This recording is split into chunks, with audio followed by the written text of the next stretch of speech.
नमस्ते, मेरा नाम प्रतीक्षा है और आप देख रहे हैं मेरा वीडियो ब्लॉग म्याऊं। लॉकडाउन ये एक शब्द भर नहीं है, बल्कि पिछले कुछ महीनों में जीने का एक तरीका बन गया। इंटरनेट पर सब कुछ छोड़ लोग रेसिपी खोजने और पढ़ने में लगे रहे। फिल्म स्टार्स और सेलेब्स ने झाड़ू लगाते हुए वीडियो बना डाले।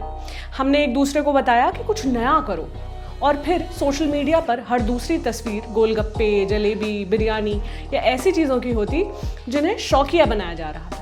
लेकिन समय के साथ शौक ढलने लगे और ये तस्वीरें गायब हो गई। जिस कुकिंग को हम में से कई लोगों ने शौक के रूप में किया या कुछ नया, कुछ अलग करने की चाह में किया, वो असल में बहुत सी महिलाओं का रोज का काम है। आज के इस ब्लॉग में अपनी राय मैं बहुत कम दूंगी, उसकी जगह कुछ लोगों की राय आपके लिए लेकर आऊंगी। इन लोगों से मैंने बात की ये समझने को कि लॉकडाउन के बाद उनके घरेलू जीवन में क्या बदला, घर के काम कैसे हुए। ये वो लोग हैं जो आपके आसपास हैं, परिवार या फ्रेंड सर्कल में। वो लोग हैं जो हम और आप खुद हैं।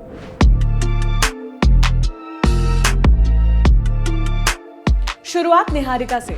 31 साल की मैनेजमेंट कंसल्टेंट है, मुंबई में रहती है। निहारिका बताती है, मैं खाना बनाने से हमेशा भागती रही हूँ। ये पहली बार था जब मैंने ये किया। फोन करके मम्मी से सब कुछ सीखा। मुझे ये अच्छा लगा कि मैंने खाना बनाना सीख लिया। बेसिक काम है, आना ही चाहिए। मगर काम और कुकिंग के साथ लाइफ इतनी हेक्टिक हो गई थी कि मैं अपने घर आ गई। पर अब लगता है वापस चली जाऊं, अपना स्पेस चाहिए। दूसरी ओर बात रोहित की। 23 साल के मीडिया प्रोफेशनल है। कहते हैं, हमेशा अकेला रहा हूं, मगर कभी खाना बनाना नहीं सीखा। टिफिन आता था या बाहर खाते थे। 2-3 साल से इसी तरह रह रहे थे। लॉकडाउन में शुरुआत में तो सही लगा, लेकिन अपना किचन सेट नहीं था कभी। अप्रैल और मई केवल उबला हुआ खाना खाया जो इलेक्ट्रिक केतली में बन सकता था। मैगी से एक्सपेरिमेंट करने लगे तो शुरू में मजा आया। पोहा उबाल लिया कभी, फिर मैगी देखकर उल्टी सी आने लगी। दूध ब्रेड देखकर अजीब लगता। ऊपर से खाना खाने के बाद बर्तन धोना, मैंने कभी ये काम नहीं किया था। लॉकडाउन में सब्जियां खरीदनी सीखी। नहीं जिला तो घर ही चला गया। यहाँ खाना मम्मी ही बना रही थी, मैंने कभी सीखा ही नहीं। जबकि घर में बहन से खाना बनाने में बराबर मदद ली जाती है, इतनी कि कभी कभी वो पढ़ भी नहीं पाती, जिसके चलते मेरी मम्मी से कई बार बहस हो जाती है। ऐसे ही एक और नौकरी पेशा युवा हैं 23 साल के अविनाश। कहते हैं, लॉकडाउन के पहले मेरी पार्टनर साथ थी। वो जब तक थी तब तक किचन सही था, सब कुछ साफ था। मैंने 2 हफ्ते तक किया, उसके जाने के बाद मन ही नहीं करता था। कोई और दोस्त भी होता तो शायद कर लेता। मुझे नॉर्मल चीज़ें बनानी आती थी, कुछ यूट्यूब से सीखा, लेकिन फिर उससे भी तंग आ गया। फिर खाना ऑर्डर करना शुरू किया, फिर वो रूटीन बन गया। डेली 2 टाइम मंगा कर खाने लगा, फिर उससे भी ऊब हो गई। कभी एक बार खा रहे हैं, कभी बिना खाए सो रहे हैं। कभी बनाने उठता भी तो सिंक में जूठे बर्तन देखकर मूड ऑफ हो जाता। फिर घर ही जाना पड़ा, आलस ने टेक ओवर कर लिया। वहीं 33 साल की स्नेहा की अलग कहानी है। ये रेडियो प्रोफेशनल है और अकेली रहती है। इनका कहना था, मैं 2 साल से अकेली रह रही हूँ। मुझे खाना बनाना बिल्कुल पसंद नहीं है, लेकिन सर्वाइवल के लिए मैं कर सकती हूँ। मैंने टिफिन बंधवा रखा था, लेकिन मेरा किचन पूरा सेटअप था। बाहर से ऑर्डर करना सेफ नहीं था। अब मैंने खाना बनाना चालू किया है। बहुत मज़ा तो नहीं आता, लेकिन सहज हो गई हूँ। फैंसी चीज़ें भी कभी कभी ट्राई कर लेती हूँ। लेकिन मेरे घर में मेरी माँ का काम बढ़ गया है, क्योंकि माँ ही पूरा काम करती हैं। पापा कोई घरेलू जिम्मेदारी शेयर नहीं करते हैं। मेरी बहन मदद करती है। अंततः घर की 2 औरतें ही काम कर रही हैं। पुरुषों में उस उम्र के जो लोग हैं, उनको सुधारना बहुत मुश्किल रहता है। मम्मियाँ भी अपनी भूमिका में खुश रहती हैं। मेरे कुछ पुरुष दोस्त हैं जो खाना बनाना एंजॉय करते हैं।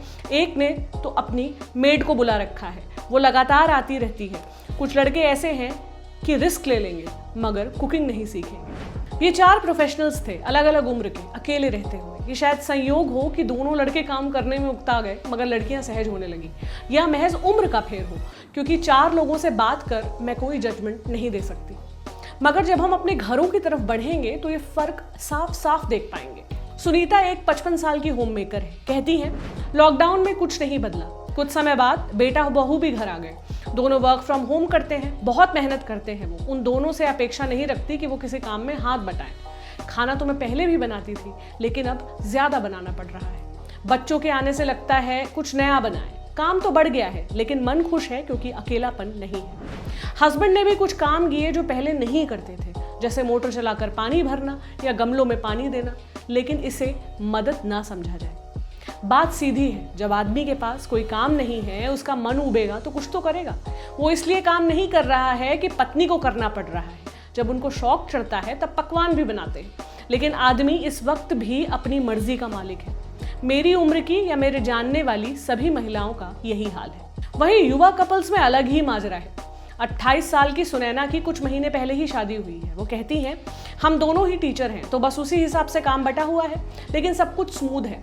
लड़ाई हो जाती है कि ऐसे क्यों किया, वैसे क्यों किया, और कभी कभी दोनों ही छोड़ देते हैं कि भाड़ में जाओ, नहीं करेंगे सफाई, नहीं बनाएंगे खाना। लेकिन कभी ऐसा नहीं हुआ कि एक व्यक्ति पर ज्यादा बोझ आ जाए। 32 साल के राघव बताते हैं, मैं सरकारी जॉब करता हूँ, वाइफ प्राइवेट में है। हम दोनों करियर के लिए अलग अलग शहरों में अकेले रहते आए हैं। मेड का सहारा कभी नहीं लिया। उसके पास आया हूँ तो मिलकर काम करते हैं। इतने दिन दूर रहने के बाद उनसे और ज्यादा करीब महसूस होता है। मैं बड़ा हो रहा था घर पर, तो मुझे कुछ भी नहीं आता था। घर में एक गिलास पानी भी नहीं लेता था। नौकरी लगी तो बाहर ही खाना खाता रहा। फिर दूसरी जॉब के बाद धीरे धीरे काम करना सीखा। मेरी वाइफ शादी के पहले लंबे समय तक बाहर रही है, इंडिपेंडेंट रही है। उनको शादी के पहले तक हाउस होल्ड का कोई आइडिया नहीं था, क्योंकि वो पीजी में रही है। उन्होंने शादी के बाद सीखा, मैंने नौकरी करते हुए सीखा, इसलिए हमें काम बांटने आते हैं। वहीं 34 साल की नम्रता कहती है, मैं और मेरे पति एक तरह के कॉन्टेस्ट में हैं, कौन कितने दिन गंदगी बर्दाश्त कर सकता है। मुझे नहीं लगता कि हमारे घर में काम बटा हुआ है। मुझे लगता है ये बट ही नहीं सकता। ऐसा नहीं है कि वो मुझसे कहेंगे कि तुम काम करो, बल्कि इस इंतजार में है कि मेड कब से आएगी। काम करने और किसी से करवा देने में फर्क होता है। मुझे लगता है अलग अलग घरों में जो पुरुष खाना बनाते हैं वो वही चीज़ें बनाते हैं जिसमें तारीफ मिल सके, कुछ खास, कुछ स्पेशल। वो खाना बनाएंगे भी तो आटा गूंदने और रोटी बनाने जैसे आम काम जिनकी कोई तारीफ नहीं करता, वो नहीं करेंगे। कई घरों में डोमेस्टिक हेल्प आती भी है, लेकिन कई घरों में कुछ नहीं बदला। 50 साल की प्रेमलता आंगनबाड़ी में काम करती है। बताती है कि सुबह उठकर वो गाय को नहलाती, गोबर साफ करती, खिलाती, फिर नहाना धोना और पूजा करके नाश्ता करती और काम पर निकलती, गांव में लोगों को कोरोना के बारे में बताने के लिए। उनकी बेटी इस बीच घर में 2 बार की सफाई, 2 बार के बर्तन और 2 बार का खाना पकाती। बेटा अधिक से अधिक सलाद काट देता है या पानी का गिलास भर लाता है। पति जितने दिन घर पर रहे, बस घर पर रहे। प्रेमलता और उनकी बेटी के लिए इसमें कुछ अजीब नहीं है, कुछ शिकायत लायक नहीं है, ये आम है। जिन लोगों की हमने बात की उसमें अलग अलग उम्र के लोग हैं, नौकरी पेशा, हाउसवाइफ। इन लोगों से बात कर और इनकी बात यहाँ रखने के पीछे क्या मकसद था? ये नहीं कि हम किसी की पर्सनल लाइफ में घुस जाएं, उनके पारिवारिक इक्वेशन पर सवाल उठाएं, बल्कि ये था कि उन कामों को हम कितना समझ पाए हैं जो हमने लगातार पहले कभी नहीं किए। हम बड़े हुए तो हमने अपनी माँओं को ये सारे काम करते देखा, लेकिन जब ये काम हमारे ऊपर पड़े तो हम कहीं ना कहीं थके, परेशान हुए, असहज हुए। ये सच है कि बदलते समय के साथ घर में काम करने को लेकर भूमिकाएं बदली हैं, लेकिन क्या ये आदर्श जगह पर पहुंच पाई हैं? इसका जवाब आप खुद से मांगिए, क्योंकि हम सबके जवाब अलग होंगे। और हाँ, अगर आप होम मेकर हैं और कोई आपसे पूछ बैठे कि आप क्या करती हैं, तो ये ना कहें कि कुछ नहीं करती, बस हाउसवाइफ हूँ। सिर्फ इसलिए कि घर पर मेंटल और मैनुअल लेबर करना सैलरी लेकर नहीं आता, वो लेबर कम नहीं हो जाता। हाउसवाइफ होना कभी भी कुछ नहीं करना नहीं हो सकता। आप क्या राय रखते हैं मुझे कमेंट सेक्शन में बताएं, और साथ ही बताएं अपने लॉकडाउन के अनुभव भी। इस वीडियो में हर व्यक्ति का नाम बदला हुआ है, उनकी निजता का ख्याल रखते हुए। अगले हफ्ते किसी नए मसले पर बात करेंगे। शुक्रिया।